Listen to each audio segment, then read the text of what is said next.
can we do then when we know we want to make new friends and connect with people, but fear of rejection is holding us back? Here are some ideas to consider. 1. Fear can show our values. The first thing that can be helpful for us to remember is that when we're worried about something, it's often because we care about it.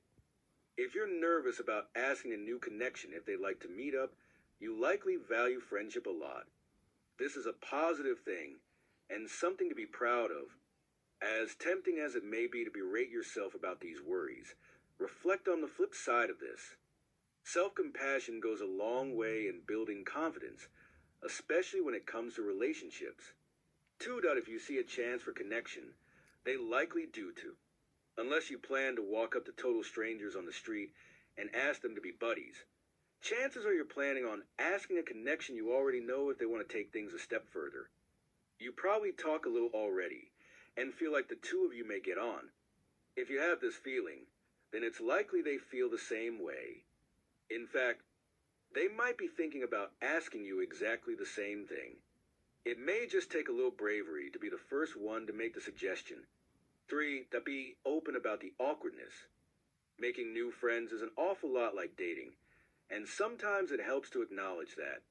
Being upfront about the fact that you're a little nervous about asking them out on a friend date can help to break the ice and lighten the mood. And hey, starting a friendship on an honest note is always a good thing, right? For that allow for busy schedules.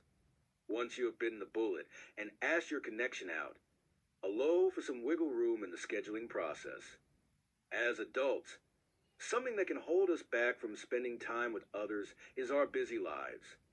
Your connection may be happy you initiated the idea of meeting up, but right now they may be in the midst of a little one starting school, a virus that won't go away, or carrying responsibilities for a parent. Don't be disheartened if the date set is a little further in the future than planned.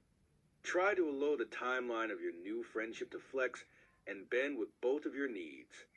5. Build on your common ground.